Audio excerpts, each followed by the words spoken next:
Welcome back, everybody. Hope everyone is doing great out there. Thank you so much for joining me this evening. This is the Whiskey Jedi podcast. My name is Jake Berlin. Appreciate you all being here. And yes, if you are familiar with me, if you're familiar with this show and other shows, you recognize that music. I mentioned last week on the show how I was putting together a new intro for the channel. I wanted something a little bit more long-lasting, something that felt stable. Also, I had mentioned how I wanted to put it together to where I could interchange the clips. And I decided that I wanted to reuse the Apocalypse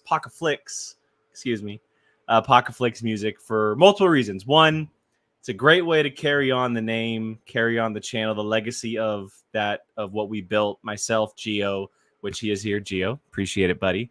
Gio, Jacob, Brian, and Keith. But also, fact of the matter is, I paid for it. And I don't want that money going away.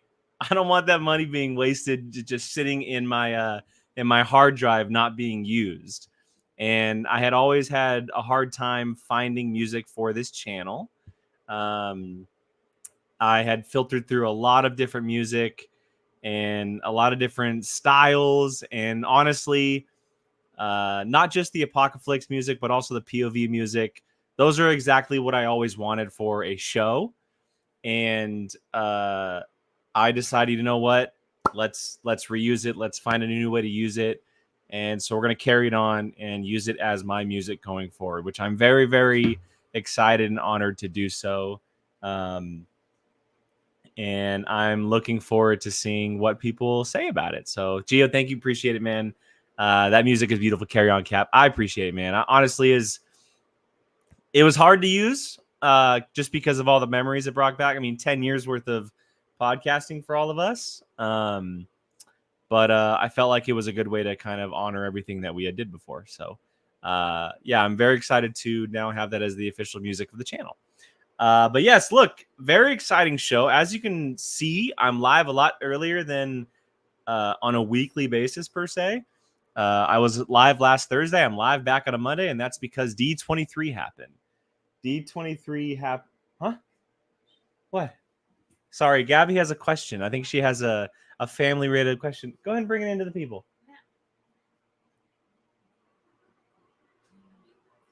I ate the rest of it for myself. I ate my steak. Huh? You can both have both of them. They're good to go. Yeah. It was a dinner-related question, everybody. Yeah, so look, anyway, back to it. D23 happened over the weekend. And for those of you who pay attention, D23 is a massive convention that is everything Walt Disney Studios. It is everything that is falling under that umbrella, minus pretty much sports. It's all of the entertainment industry. And I know sports technically falls under that, but it's movies, television, theme parks for them, streaming services, obviously, video games. It's all of that industry. And so, yeah, it happened over the weekend. It's their Comic-Con, essentially. And a lot of stuff came from it. We have a lot of information regarding a lot of different titles and happening in both movies and television. I know that there were things that are happening in theme parks and video games and stuff like that. I'm not doing that tonight. I also can't cover everything that's happening anyway. I can't cover every single movie. I can't cover every single TV show. So I've kind of filtered through and picked the ones that I wanted. But as you can see here on the rundown, I've kind of geared it to where it's just those topics. And if you guys have questions who are watching live about certain things that I'm not talking about, please put those in the chat and I can get to them. But yeah, we have Disney/Pixar, which is all of Disney animation. We have, I put Tron and other Disney projects, mainly because I'm going to be ranting about Tron, but there's also some other Disney original projects like the Rock Monster Truck movie and some other things that I could talk about. Star Wars, which is mainly the Mandalorian movie and the Skeleton Crew. Marvel, but as I put on the rundown, but mostly Daredevil because that's all I really care to talk about. There's some other things with Marvel, but quite honestly, I don't care as much about them right now as I do about Daredevil. Like, I'm very excited for Captain America Brave New World, but I've seen everything I need to see for that movie. Like, I don't need to talk about that movie anymore. It's coming out in February. I want to talk about Daredevil because that's all I care about. We got a release date, we got information, and I'm going to get into it. And I cannot wait. So before we get into everything, tonight's drink, I'm bringing back one that I did just a few shows ago, but that's because I haven't had it in a while. And I love this whiskey very much. It actually might be my favorite rye of all time. Whistle Pig, Piggyback, aged 6-year rye. Really, really good. This is by far one of the best whiskeys ever to have with an old fashioned. It is 100% one of, if not the best mixing whiskey out there. There's probably some out there that I've never had before, but for what I've had, this is definitely one of my favorites. I tried to get this for our wedding, ended up being too expensive. But there's a restaurant here in Roseville. They do a Piggyback maple old fashioned, maple bacon old fashioned. Excuse me, comes with a little bacon strip. And I modeled my signature drink at the wedding after that. It didn't have maple in it, but we had bacon, and it was a bacon old fashioned, which is, it was so good. So yeah, I'm drinking some Whistle Pig Piggyback tonight. Very excited to dive back into that. Cannot recommend the whiskey enough. I mentioned this on each show, but I'll be doing separate reviews for these whiskeys. They'll be coming out this week. I know I've been talking about them, but I've been setting them up, and they're going to come out this week, which I'm very excited to do so. All right, let's go ahead and get into this rundown because we do have quite a bit to talk about. And we're going to start with the animation side for Disney. A lot happened. D23 for animation. It's obviously a major part of their business, if not the biggest. Disney is known for their animation. And a lot of projects were talked about. A lot of projects were quote unquote announced, if you will. Obviously, I put The Incredibles as kind of like the spotlight of this because to me, that's the most important one that they talked about. They didn't talk much about it, but they did officially announce it. It's happening. And I don't need to spend too much time on The Incredibles because it's very straightforward. It's a superhero franchise, and it's getting a third film. More than likely the final, I would imagine. But you never know with Disney Pixar. You just don't know. Because later on, we're going to be talking about another franchise that seems to just be lasting forever when they should have ended a while ago. But regarding The Incredibles, I mean, it's almost like finally... I feel like this is something that we've been talking about for quite a while, ever since the second movie, obviously. And the second movie took a while to be made, too. And I get it. Animation sometimes isn't like a live-action film where they're not filmed as frequent because you don't have to worry about the age of the characters, what they look like in appearance. But The Incredibles, there was a large gap between the first two movies. I'm happy there's not as big of a gap between the second and third film. But this was expected. I mentioned it's a superhero franchise. And you kind of want to see this family back in action, right? The second movie, I very much enjoyed the second movie. I know, but I think both movies are incredible. I shouldn't be whatever. Incredible. They're both incredible. And I think I do like the first more, but I very much like both. And I know that there's some that like the first way more than the second. That's totally fine. But a third film just makes sense. It makes total sense. And they came out and said that Brad Bird is developing it. He's working on it right now. I don't know how long it's going to take to make the film. We know that animation obviously takes longer because it's all CG. It's all through the computer and VFX and everything. But either way, it's coming. And we're going to be seeing another adventure with this family, which I'm very excited about seeing. I like that Brad Bird is involved once again. Arguably his best work, quite honestly. Like I liked Tomorrowland. I actually think I liked it a lot more than other people. And I obviously love Mission Impossible Ghost Protocol. But I think when you think of Brad Bird, you think of the Incredibles movies, if not just the first one. So I like that he's involved. It makes sense and kind of fits to have him involved.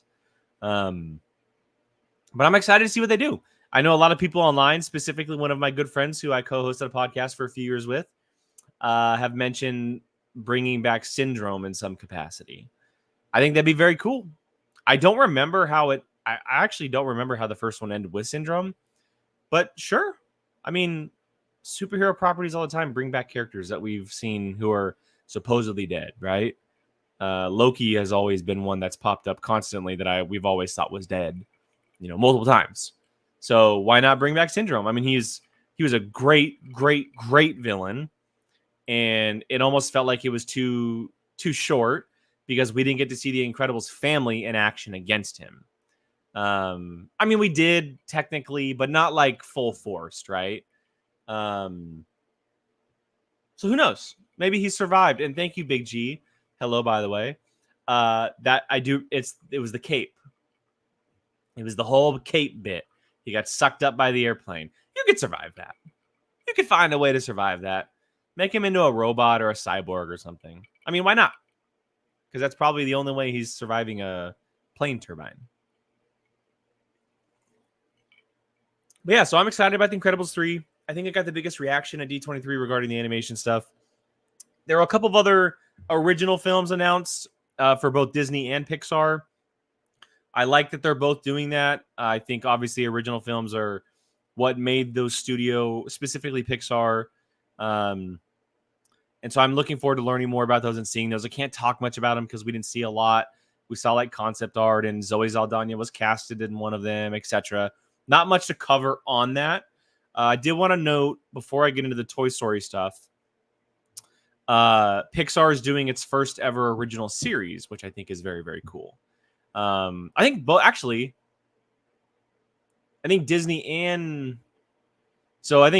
is doing their first ever animated long form television series, which was the baseball one. And then Pixar is doing the Inside Out one. So there's actually two of them. I think the baseball one is coming out sooner.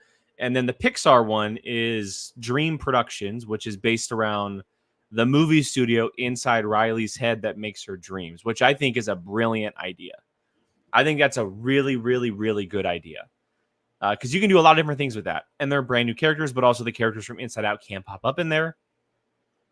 But at the same time, you could do other humans. You could do someone else in their dream productions at the same time. So it could run for a long time and it just be focused on different young girls, young boys, and their dreams that they're having that these characters are creating behind the scenes at Dream Productions. That's going to be an absolute hit.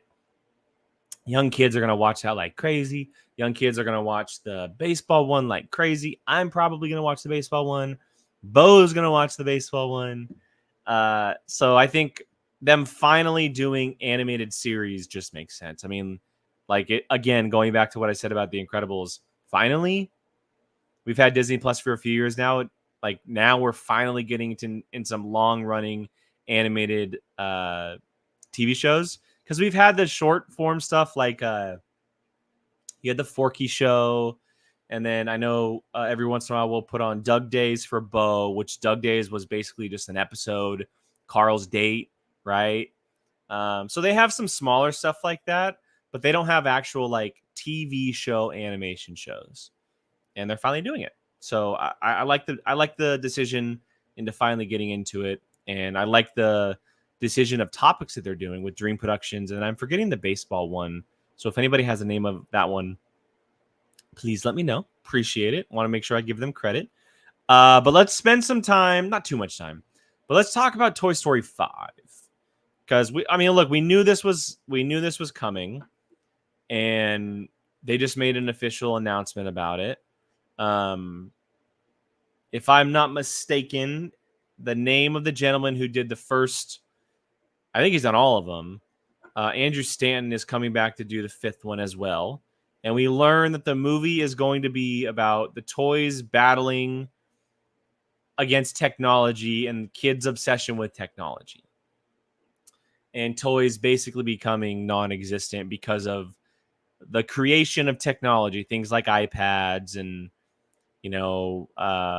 phones and stuff like that. So thank you, Big G. Win or Lose is the first original Pixar series, and then they're doing Dream Productions. Okay, thank you. So they're both Pixar.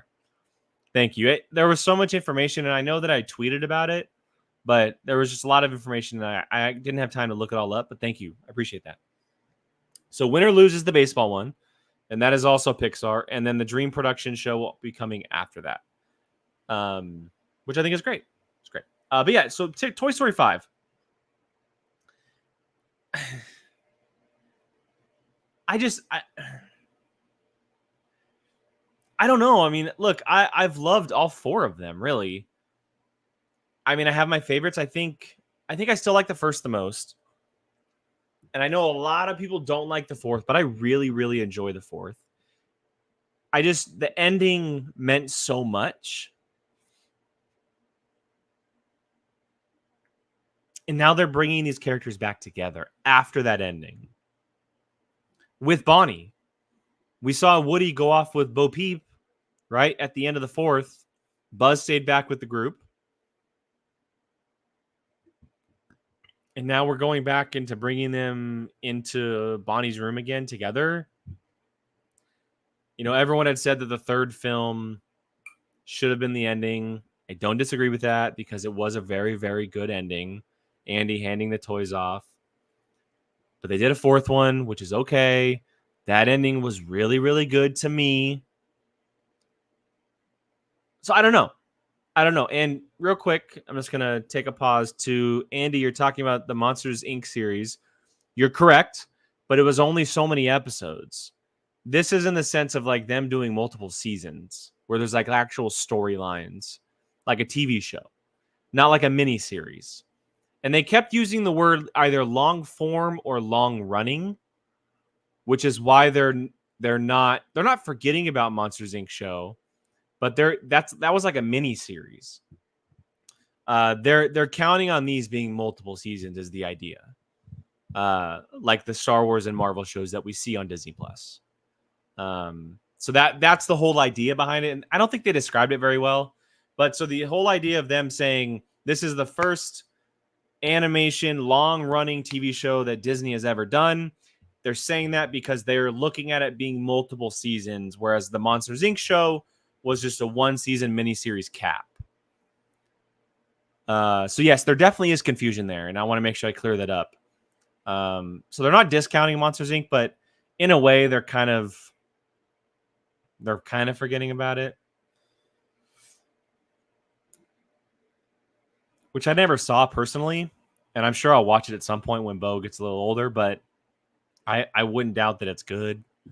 They just didn't do multiple seasons. So, but yeah, look, Toy Story, I mean, they're going to milk this franchise for as long as it can possibly be, for as long as it can possibly go.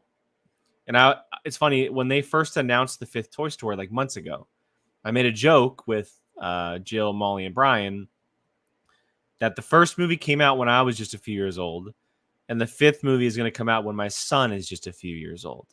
Like, that's how long this franchise has been running. And I'm okay with franchises running long as they are good, which the 4 of them have been. And it's obviously a massive moneymaker for the studio. At the same time, why not end on a very high note? You can't do these movies forever. As long as you're going to try to make them, you can't. I don't want you to. I don't want to see Toy Story until I'm 70 years old. It just feels like they keep coming up with ideas to make sure they bring these characters back. I get it. It's very popular. And there's new generations and there's new kids out there. But there's toys of these characters everywhere. They have, lands and rides dedicated to them at theme parks across the world. You can do shorts and TV shows on them. You know, they did the Forky show after the 4th one. They're little shorts. You can do those on the different characters. I don't know if I need 5, 6, 7, 8 movies of Toy Story. I don't need that. So, I'm gonna go watch it. My Bo, by the time it comes out, will probably be at the age where I can take him to a movie theater.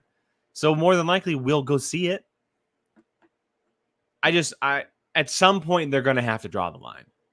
And at some point, I want the studio to move on from Toy Story and to move on from The Incredibles and Monsters, Inc. and all of these other things that they're doing that they've been doing for decades.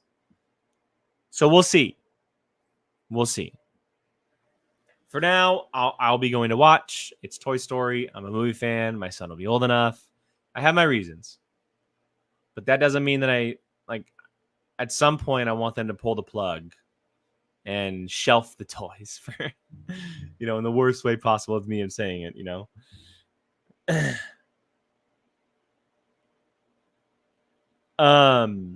Geo, Disney trying to make Tom Hanks and Tom Allen voice these characters until they're 90. Yeah, that's a great reference for the Hugh Jackman and Deadpool Wolverine. It's a great reference.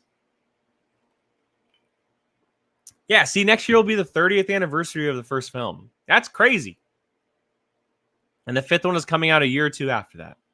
That is crazy. Over 30 years between the first and the fifth film. That's bonkers.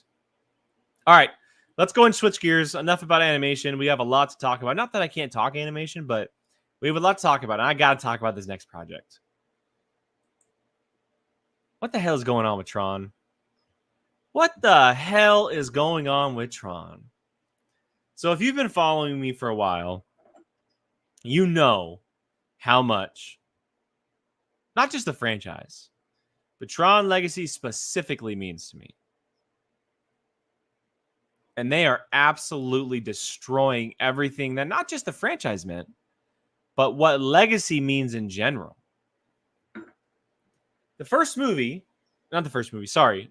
Legacy, the second film, really kind of like the first movie of this now what's pseudo sequel, reboot, whatever you want to call it. Anyway, the first movie, Tron Legacy, the ending brought Korra into the real world, not to take everything into the real world. But sadly, the creators of Tron Ares took it as, oh, we are taking the grid and programs into the real world. They are 100% discounting everything that Joseph Kosinski, Garrett Hedlund, and everybody else that made that movie did with Legacy. And they talked about it. So they dropped the trailer at D23. I haven't watched it because I don't want to watch some fuzzy phone trailer from the corner of a stadium. I'd rather just wait, when something becomes official. But from what I have heard, if you're a Tron Legacy fan or you understand what the franchise is, you are not going to like what you see from Tron Ares in the trailer specifically. I've been told that there's literally not a single piece of the grid in the trailer. I don't know if someone wants to confirm or deny that in the chat, if you've seen it, which is so unfortunate because the cast outside of Jared Leto, and I think I voiced my opinions on Jared Leto here, but outside of Jared Leto, you have a very strong cast, right? Evan Peters, Greta Lee, Cameron Monaghan, just to name a few.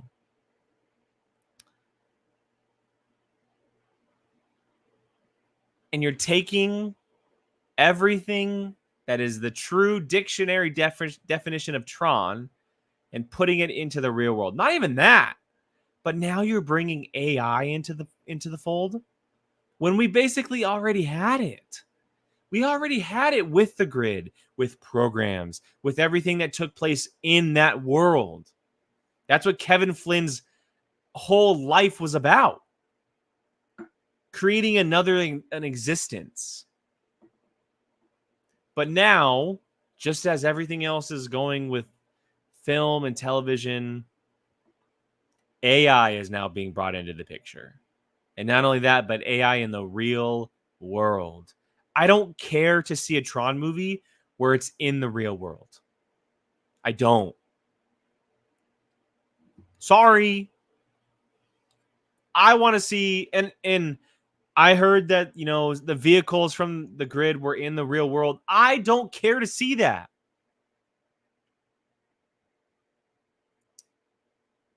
I don't want to see light cycles going around, Rodeo Drive in Los Angeles or around Times Square in New York. I don't care to see that.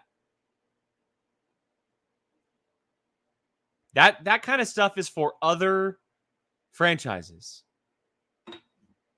And it's super frustrating because, I mean, we've all been saying for what Legacy was in 2010. Been saying for 14 years now how good Legacy is, how well it's lived up, right? It's aged amazingly. They should have done a sequel years ago, but they should have done a sequel with Joseph Kosinski the second he finished Top Gun Maverick. And now they're taking it in this direction. A different creator. They basically shoved Joseph Kosinski to the side. No Garrett Hedlund, no Olivia Wilde. They brought back Jeff Bridges because you have to bring back Jeff Bridges. Cillian Murphy was set up to be the villain in Ares. I mean, or not Ares, in Legacy, excuse me. It's just, how can you have Tron without the grid? Like, legitimately. It doesn't, and Andy, you're right. Most of the visual language is the grid. Seems wild to go away from it. You're right. Tron is the grid. That's Tron. It's not downtown Manhattan or Los Angeles, which is where Legacy took place, right? I think it was Los Angeles. Pretty sure. I mean, I don't know if it was ever actually detailed out, but I don't care to see the grid come to the real world and us leave the grid behind. It very much seems like a situation where the grid and all its existence is going to come to the real world, and then they're going to get sucked back up to the grid, and the portal's going to be closed and destroyed. Like, I know what's going to happen already. Jared Leto's going to come looking for a better life. He's a program who's dreamed of more. And then everything's going to follow him. And the movie's going to end with the portal to the grid being closed and everything being sucked back up into it. There's your story. It's just a bummer, man. Like, this franchise has so much potential. An original sci-fi franchise. An original movie from way back when, with a movie that obviously didn't do well at the box office, but people love Legacy. There really isn't, I don't know if I've ever met someone who doesn't like it. Like, even a little bit. And I mentioned it ages so well. It never gets old. Yes, like, we can talk about the deep fake of Jeff Bridges. That's fine. It was in 2010. That's the only thing. That is the only thing in that movie. The light cycles, all of the other vehicles, the grid itself, it's beautiful. And you're going to rip that and then go to high-rise buildings with cabs and Ubers and restaurants and an overpopulation city and bring the grid to that. I don't care to see that. So, super bummed. Really didn't like anything I heard about Tron Ares at D23. It does not excite me whatsoever. I am not interested in seeing any of that. Not to mention, and I've mentioned it, but Jared Leto as the lead just really turns me off. It's such a bummer. So right now, I'm bummed out. I'm not looking forward to this movie. I'm going to go see it. I'm not one to not go watch a movie because I'm not looking forward to it. And I'm going to give it a chance. But at the same time, like, I'm having a very hard time getting excited for this film. And, you know, outside of this one image right here, which is okay, like, it's not amazing. It's just okay. Outside of that one image, nothing has gotten me excited for it. Really. Like, honestly, nothing. And if I'm not mistaken, I could be wrong, and someone can look this up if they want to, but Evan Peters was recast, and he's playing Dillinger, who was Cillian Murphy's role from Legacy. So technically, Dillinger is the villain per se, but it's not Cillian Murphy. And it probably is not the direction Joseph Kosinski wanted to take it. So that's currently where I stand with this project. And it really bums me out. It really, really, really bums me out. And I'm sure the conversation will come back up, leading in its release over the weeks, over the months. I'm sure I'll watch a trailer and cave because I want to see how big of an absolute dog pile poo-poo thing this is. We'll see. We'll see. I don't want to crap on it, but like, man, no bueno at this moment in time. Blake Quick, thank you so much for the comment, man. I didn't like Legacy when it came out, but rewatched it this year and loved it. Yeah, dude, I'm telling you. You give it another go around and you're going to love it. I honestly, I don't think I've ever met someone who doesn't at least like it. Who doesn't at least like what it's all about. The grid, the idea of it, light cycles, just the whole thing, right? Original sci-fi. We don't have that anymore. We have very little original sci-fi. And this is one of the just the beautiful stones out there that has barely been touched, because it seems like the studio is terrified to touch it. But when they do, they discount everything that came before it. And I could be completely off the mark here. It could be a direct sequel to the first one. It could. Or to Legacy, not the first. I keep saying the first one. I'm sorry. It could be a direct sequel to Legacy. Maybe Garrett Hedlund and Olivia Wilde show up. I don't know. I highly doubt it. So we'll see. It's just right now, I'm a little nervous, guys. I'm a lot of nervous if I'll be honest. Yeah, Andy, the director has not had a stellar track record. Let me pull his filmography up.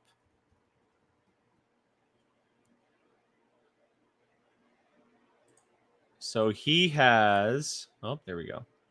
He has directed, he directed Young Woman in the Sea, which apparently is very, very good. It's the Daisy Ridley film that's out on Disney Plus right now. About the woman who competed a 12-mile trek from France to England. She swam across the ocean. So he directed that, which apparently is good. But then this guy's directing Tron Ares. He also directed Maleficent, Mistress of Evil, the second one, and Pirates of the Caribbean, Dead Men Tell No Tales, which was the very last one with Javier Bardem. Not a good movie. So I wouldn't even say he's had some real hit and misses. He's had a lot of misses. I think Young Woman in the Sea was the English Channel. Sorry, John. Thank you so much. I think The Young Woman in the Sea might be his best movie ever. And that's counting everything he does in the future. So we'll see. I don't know, man. We'll see. But yeah, let's move on from this. I don't want, it's just going to bum me out. Not much else on the like Disney original movie front. I know that one of the bigger things that they focus on, because it's Dwayne Johnson, which I'm just tired of. He has a movie coming out called Monster Jam. He's doing a live action monster truck movie where he's going to play a monster truck driver. Whatever. I don't care for it. I'm sure I'll watch it at some point, but I don't really care for it. I think I've mentioned it here or elsewhere before, but I'm very much off the Dwayne Johnson train right now. Not just because of his projects, but because of the on-set antics that I've heard. Things that have kind of been rumored around, in Hollywood regarding some of the studio sets he's been on recently. So I'm kind of turned off on Dwayne Johnson and anything he touches right now, which is such a bummer because he's obviously doing the Moana stuff, and the Moana like animation, cool. He's just voicing the character, but the live action, we'll see.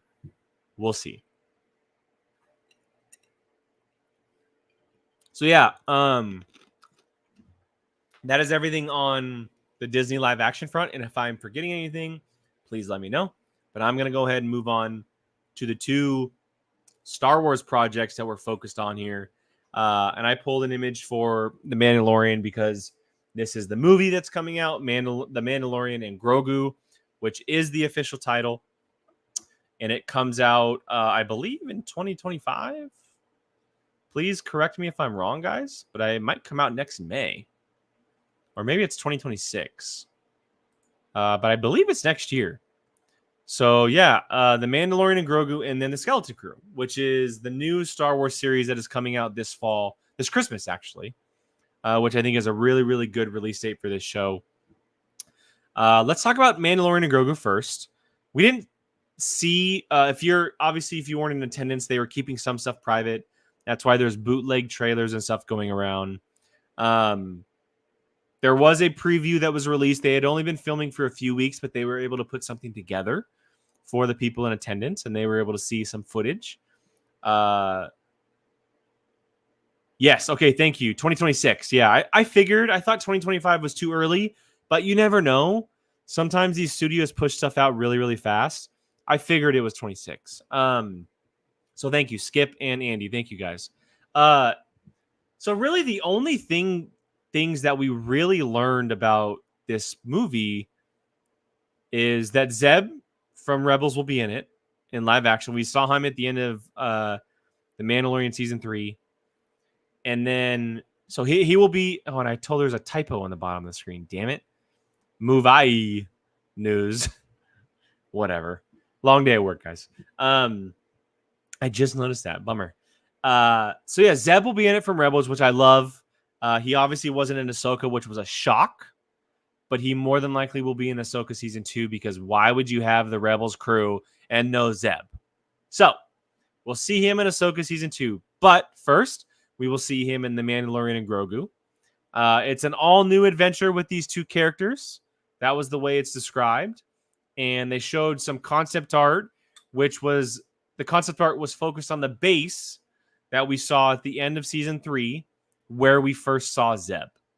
So without any kind of story details that we've heard from either Favreau or Filoni, it very much seems like Mando and Grogu are either going to be working alongside the Resistance, or at least with Zeb on some type of mission, which I love.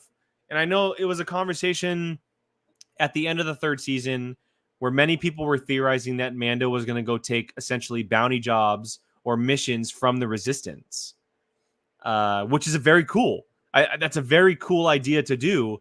And it seems like that could be happening in this movie, that we're going to be seeing one of those missions that takes him away from kind of like the main story that we saw towards the end of that 3rd season. And maybe this is where these characters go after this. I don't know. Are we going to see a Mandalorian season 4? Still very much up in the air. Probably depends on how the film does. Because if the film does well, why not do a 2nd movie or a 3rd movie with these characters? So we could see a transition where these characters are now just movie characters instead of TV show characters, which I would be bummed about personally, but I also understand with all of the other shows that are coming out. There's a lot. They want to do a lot. Not just the Skeleton Crew, not just Ahsoka season 2, but I'm sure there's a lot on the back burner that they want to tell. And so a good way to do that would be to push some of your characters into the film division. And who better than to do Mando and Grogu? So whether or not you like it, that's happening. And the only other thing that we learn is that somehow, some way, the Razor Crest has returned. Probably more than likely a 2nd version, Volume 2. The Resistance might get one for him for these missions, maybe. Or maybe Zeb helps him in a way. But we will be seeing another form of the Razor Crest, which I love. That's awesome. Because that ship is very much missed. Very much missed. I love the speeder. I think it's great. The Starfighter, excuse me. I love the Starfighter. Fast as hell. Maneuvers great in a fight. But man, that Razor Crest, there was something about that Razor Crest. So I'm excited to see that ship return in whatever capacity it is returning. And I'm never going to argue against an adventure with Mando and Grogu. I won't. I don't know how much I love the title. I think you could have easily just kept it as The Mandalorian. But maybe that's their distinction from the show, meaning that they will eventually do another season. So we'll see. Yeah, Booze. If Maul can come back, so can the Razor Crest. Yeah, you're right. Andy, yeah, Razor Crest was just the name of the type of ship. You're correct. So it's not the same ship coming back for sure. There's no way they can salvage that first one. It would be like any other person getting, a ship. It's just another version of that ship. Big G, maybe have them show up in the Rey movie if they survive till the end of the sequel trilogy. I don't see Mando surviving. If he does survive, he's just going to be very old, right? Like pushing 60s, 70s. Grogu, obviously, if he's alive, he's at a very viable age at that point. Like a still very young age at that point. I don't want him in the Rey movie. I don't want that movie to be taken away from Rey. But I mean, like, Grogu brings in the Bucks.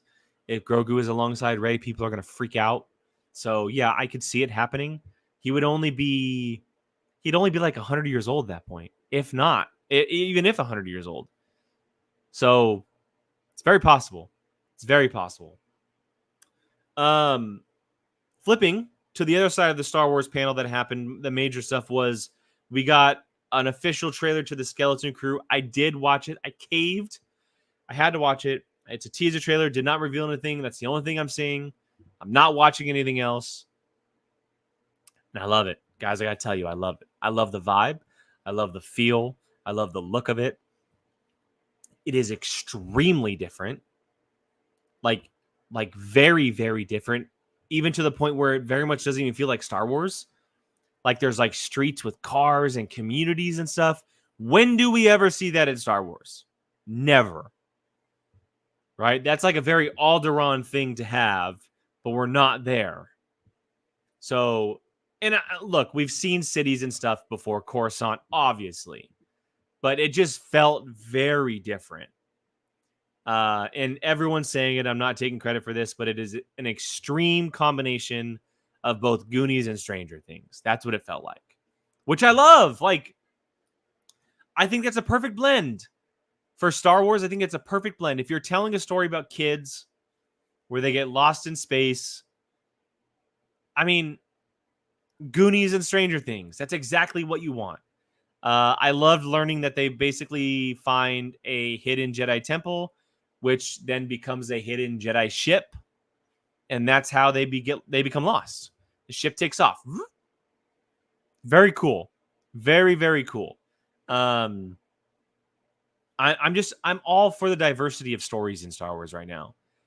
Seeing different sides of the universe, meeting different characters, whether it's adult or kiddie, either way, I'm just all for it. I think John Watts is a very good storyteller. In my mind, he's 4 for 4, not just the 3 Spider-Man films, but also Cop Car. It's a very small indie film he did before Spider-Man that got him the job, that starred Kevin Bacon, where 2 young kids, probably 10 and maybe even lower, 2 young kids stole a cop car, and Kevin Bacon was essentially a bad cop that was hunting down that cop car. So John Watts understands kids' stories, or at least mature kids' stories. He's the perfect creator for this. And so I'm very excited to see what he does. Him and his partner. I love the name Skeleton Crew. Jude Law as the adult in the show is perfect casting. Also, I don't know if this is a bait and switch, but in the trailer, he was revealed to be a Jedi.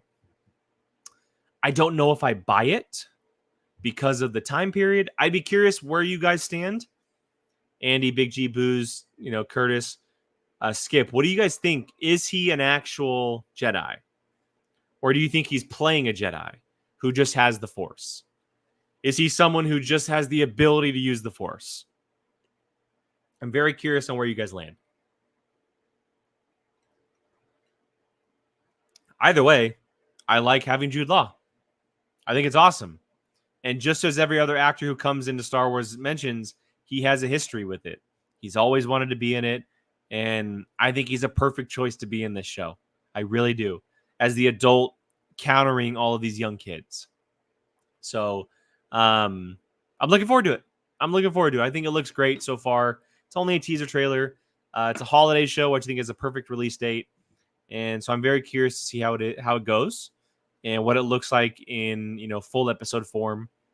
But again, I have nothing but confidence in John Watts right now. And he seems very invested in Star Wars.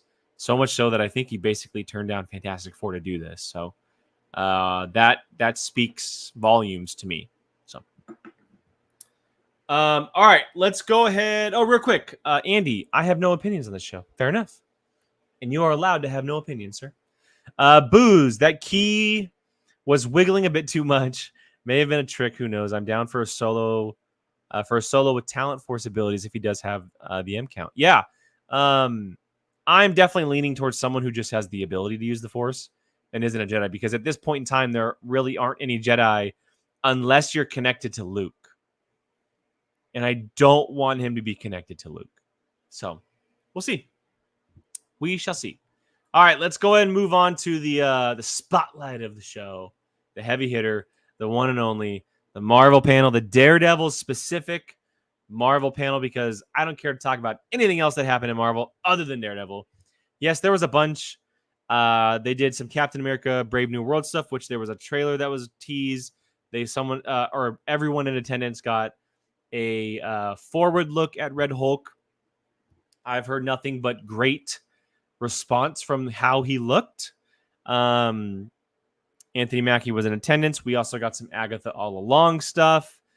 I saw Catherine Hahn was singing alongside the cast members. There was also a trailer drop for that as well. So yeah, the Marvel panel, they did a lot. They did some Fantastic Four stuff. I did see the photo that was going around where Joseph Quinn was in his Johnny Storm suit. We got some a quick little video from that cast, and I love the suit. I do. I think it looks awesome for the time period. We have to remember that this is it's basically retro futuristic is the best way to describe it. And that's a very 60s style costume with a few little upgrades that you can tell they have some stuff on the wrist and whatnot. At least Johnny Storm does. And I can't wait to see them in the full-fledged outfits. I think it looks awesome. Very comic accurate, very 60s, and I'm all for it. So, but actually, let me take some water real quick before we continue on, because I want to talk about nothing but Daredevil. Hi. Yeah. He didn't have a lot. He didn't have a lot because he had this pouch, and then he had like a handful of strawberry or raspberries. Sorry, guys, I'm talking about Bo. Yeah, bottle's good. I'll be in a bit. It's Bo's bedtime. Sorry, guys. Got to consult. Marriage life, parenting. Let's cut to the chase here. Daredevil. If you've been following me for a while, you understand my love for this show so much that I put it in the new intro today, because I love Charlie Cox as Daredevil. I love John Bernthal as Punisher. I love Deborah Ann Wall as Karen Page. I love Eldon Henson as oh my God, I'm forgetting his name. Oh my God, why am I forgetting his name? Nelson. Sorry, there we go. Nelson. Foggy. There we go. I don't know why I forgot Foggy. So weird. And then obviously I love Vincent D'Onofrio as Kingpin. Like, the dream team is back together. It really does feel, it's pretty surreal to think that, Bash Bro, Mighty Ducks. Thank you, Curtis. I totally forgot that. Totally forgot his name. I don't know why. So the show ended, I think it was 2015 is when it ended. Yeah. The show ended in 2015. So it's been almost 10 years since we have seen Daredevil. Obviously, we saw him as Matt Murdock in No Way Home. Obviously, we saw him as Daredevil in Echo. And obviously, we saw Daredevil in She-Hulk. So he's been everywhere. But we're getting back to the Daredevil series. And I mean, I'm not afraid to say it. Daredevil, the Netflix show, is one of my favorite series of all time. hands down. Okay, 2018. Sorry, Andy. Thank you. Or 2016, somewhere around there. Either way, it's been like 8 years since we've seen Daredevil. It feels like way longer than that. It's one of my favorite shows of all time. Season 2 to me is perfect television. Perfect television. But I love all of it together. And what they've done with Kingpin so far, showing up in Hawkeye, showing up in Echo, you're right, setting the tone for everything that is going to happen in this show, Born Again. I'm just so excited that it's not just Daredevil, Foggy, and Karen. It's not just them with Kingpin, but it's also John Bernthal as Punisher. He might be the most perfect casting of all time as far as superhero stuff goes. Like, John Bernthal as Punisher is like, it's up there with like Tony Stark or Robert Downey Jr. as Tony Stark. And from what we have heard about, and well, first of all, seeing them on stage together was absolutely fantastic. I have an image on my phone. It's great. It's awesome seeing them. They all looked crazy, happy, and excited. What? It's not even hot in that room right now.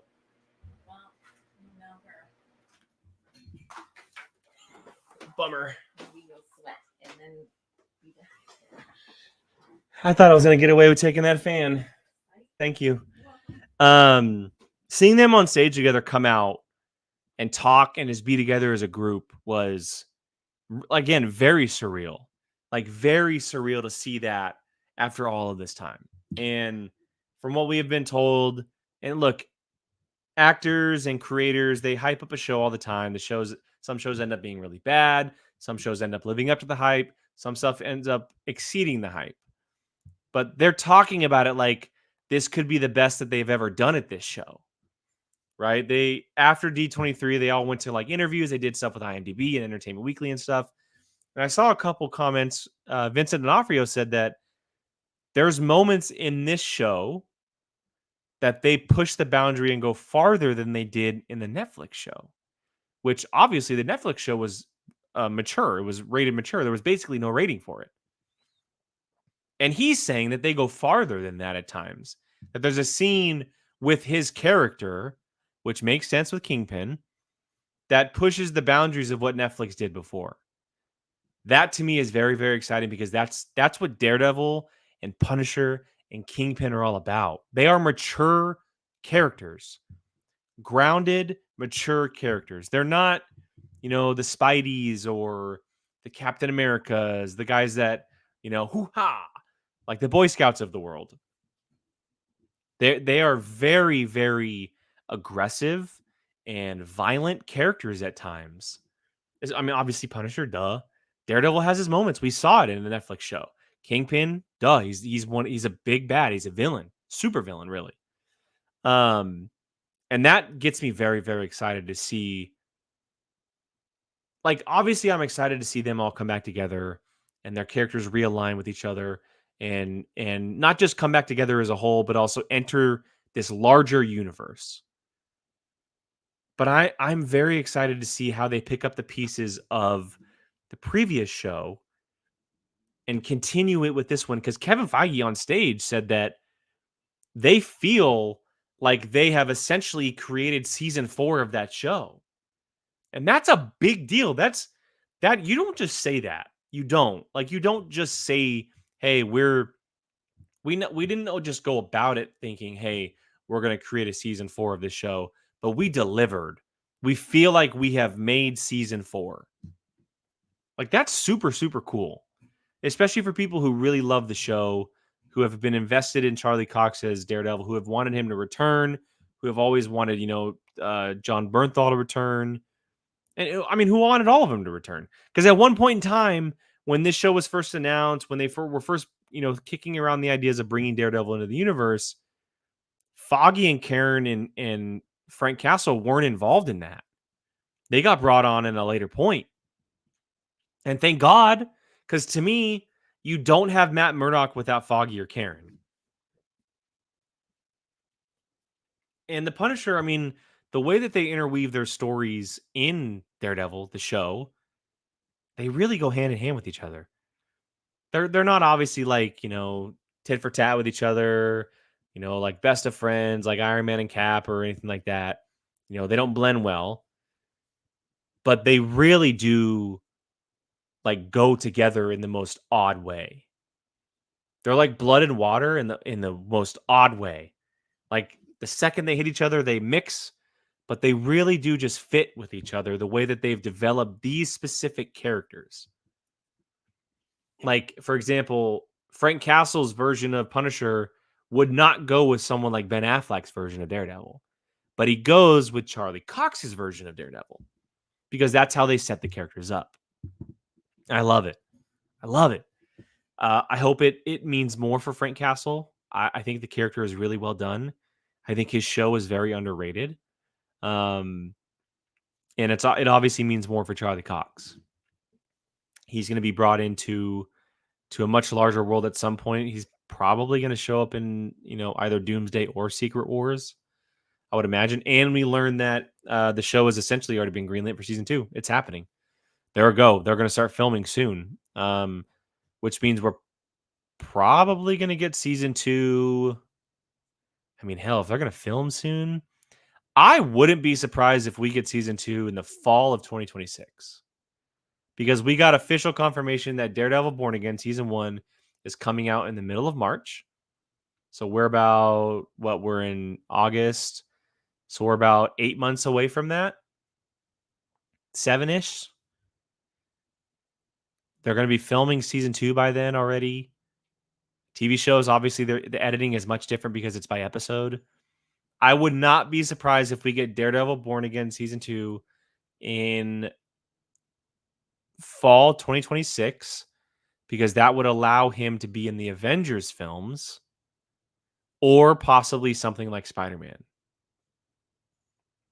Right? Everyone wants to see Team Red team up. Team Red being Spidey and Daredevil mainly, but Deadpool gets thrown in there sometimes because the red suits.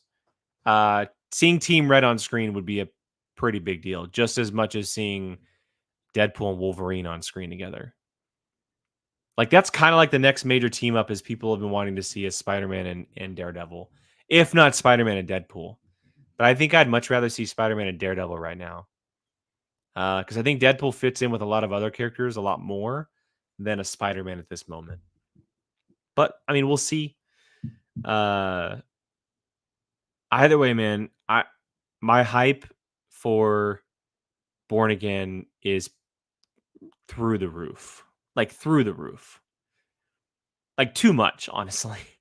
Like, I'm a little afraid it's too much. Because I don't want it to, like, not meet expectations.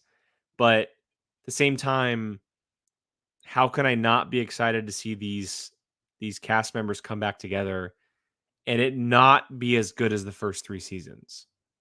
That doesn't correlate in my mind. How can it not be as good as the first 3 seasons?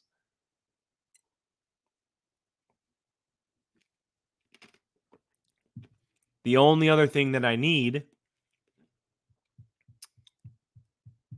Elodie Young to come back as Elektra. That's the only other thing I need. I don't know if it's happening. We'll find out in this series. I know that at one point they had been throwing around the idea or possibly even casted Elektra. But the show went through some major rewrites. And if Frank is returning, if Karen and Foggy are returning, and Kingpin for that matter, why would Elektra not? And I know that it's obviously iffy because of Defenders, but there's ways around that. If Matt Murdock can survive that, so can she. Because Elodie Young is, I loved her as Elektra. I thought she captured that role so brilliantly. Like, so brilliantly. And she obviously has a very big hold over Matt Murdock. So that's really the only other thing that I want to see, because because Bullseye is returning. He's back. Same guy. I don't have the name off the top of my head, but he's back returning, which I love because we did not get enough of him. And season 3, before the show was canceled, they were obviously setting him up to become full-fledged Bullseye. So I'm excited to see what that character goes about. I imagine he has some type of deal with Kingpin or possibly not because of what happened in season 3. So really, the only other thing is Elodie Young and Elektra. That's the last hope, right? And yeah, Big G's mentioning it, but Jessica Jones, Luke Cage. I know most people don't want Iron Fist, but why not Iron Fist? Definitely, we got to bring back Jessica Jones. Krista Ritter has got to come back. And I know there were a ton of rumors when they were filming Daredevil season 1, Born Again season 1, of seeing her in the outfit and everything. I think she's a great casting for Jessica Jones. And why not? The character doesn't have to be an Avengers level character. She can live on the ground and fight crime down there like she always has. And then jump in when, things maybe need to happen. Same with Luke Cage. That's what they set up with the Defenders, right? She-Hulk can be a defender. Spider-Man can technically be a defender at times. There's a lot of characters that can play defender alongside Daredevil and Jessica Jones and Punisher even. Although Punisher is probably going to be a Midnight Sun when they do that film. Doctor Strange, Moon Knight, Punisher, probably Deadpool. Frank Castle and Deadpool together will freaking go amazing. That'd be so sick. Yeah, Andy, you're right. They've all been Avengers as well. You're right. I mean, I've always seen here's like a good way to put it. So like in sports terms, the Avengers is like the all-star team, and then they all have their separate little teams when they're not an Avenger. Right? You have the Defenders, you have the Fantastic Four, you have the X-Men. But all of those characters are Avengers at some point. They all mix and match in Midnight Suns and X-Force and then they all come together. I know in the comic books it's not set up that way, but that's how this universe is set up. This universe is set up for the Avengers to be like the team, and then you have everything else underneath. So yes, like I'm saying, Daredevil and Punisher and Jessica Jones and Luke Cage, Defenders, for sure. But Avengers as well. Because look at Infinity War, or not Infinity War, look at Endgame. Right? At the last battle, Guardians of the Galaxy, you had the Sorcerers, you had the Avengers, you had the Asgardians, and even though he wasn't saying to all of them, but Cap, Avengers Assemble was to all of them. So that's kind of how I view it right now, is like the Avengers, when like the world universe level threats happen, they come together and they're Avengers. But when the Avengers aren't avenging, they're defending, or they're Fantastic Fouring, or they're X-Mening. Like that's kind of where I'm at with the MCU. It's different from the comic books, which I think is great. And I kind of like it that way, if I'm being honest. Because it wouldn't make the Avengers as important if and I don't want this coming out bad, because they are just as important, but I don't want the Avengers name or team name I don't want it being discounted by the other teams. Like, to me, the Avengers name is like the name. Like the name that you're trying to be. Like Deadpool and Deadpool Wolverine. He's trying to be an Avenger. Wolverine said the X-Men, they take anybody. The X-Men are obviously mutant specific.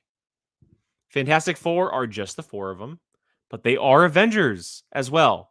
Those 4, even though they're the Fantastic Four, they become Avengers. So anyway, I don't want to go on too big of a rant, but to me, when it comes to the MCU, we have the Avengers as the overarching team that comes together when world universe stuff happens, like Infinity War, even like Age of Ultron. Obviously, not as much characters involved, but Infinity War, Endgame, Doomsday, Secret Wars, the Avengers.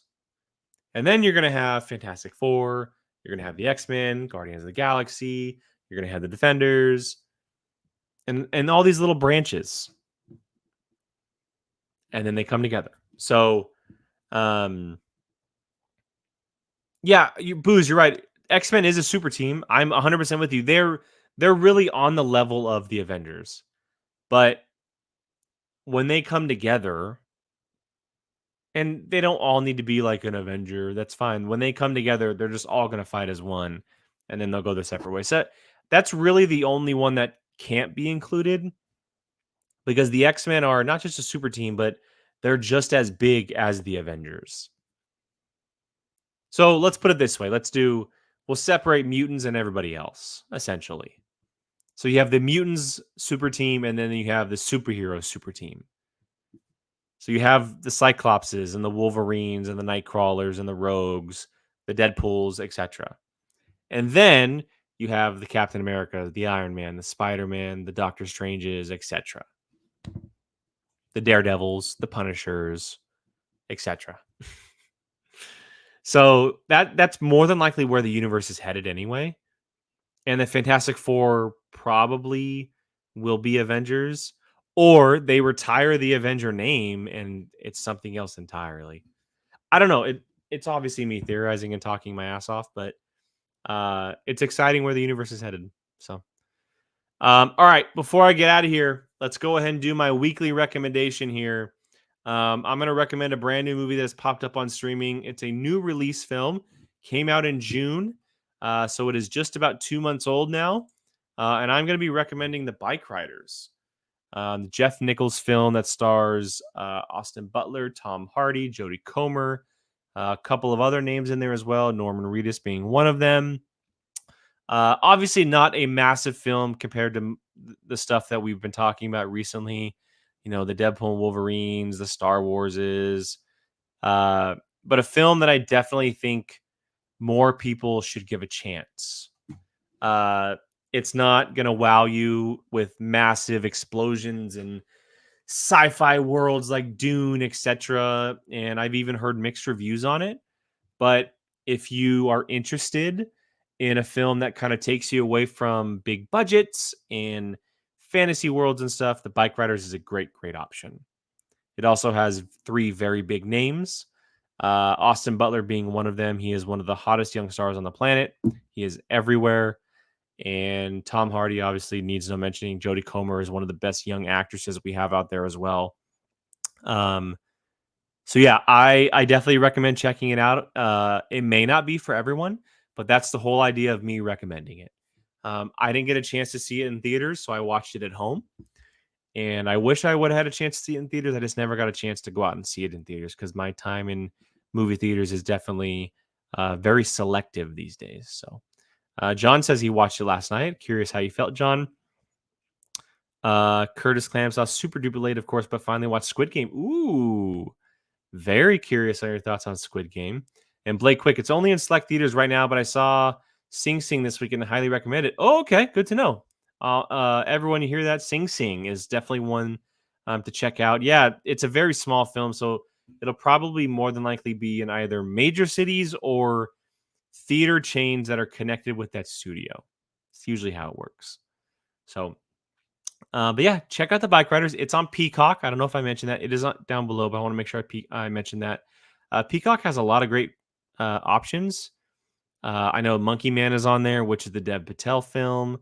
A number of other movies, but Peacock has some good stuff. So definitely check it out if you're interested in something a little different. So yeah, that's going to close out the show, everybody. As usual, I'll do my weekly recommendation and then close it out. I appreciate you guys joining me as always.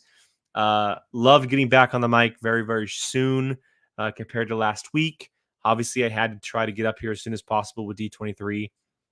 I'm going to try to aim here very soon to lock down an official day. We're working on schedules in the house, and I'm trying to lock down an official day to where I'm going to be there every single week. But for now, I'm just going to keep you guys updated on my social media. So make sure you guys are following me everywhere at Qui-Gon Jake, 2 N's because someone else took it before I did. X, TikTok, Instagram, Threads. I've been trying to keep up on Threads, and I really, really, really like Threads. I think it's a very good app that just hasn't caught steam yet. And maybe one day will when X absolutely becomes a dumpster fire. more than it already is. So, but yes, thank you guys for joining me. All of you have been commenting along. Always appreciate it. I enjoy the interaction. It's always nice to have people to talk to when I do this. And for those of you who are either watching live and not commenting or watching on the playback, I appreciate you guys. Follow me on my socials. I'm going to try to clip shows out going forward on top of all of my other TikTok videos I do. So if you guys have recommendations on what you would like me to clip or what I should clip, let me know. But until next time, stay safe. Have a great rest of your week, and I will catch you guys next time. Bye, guys.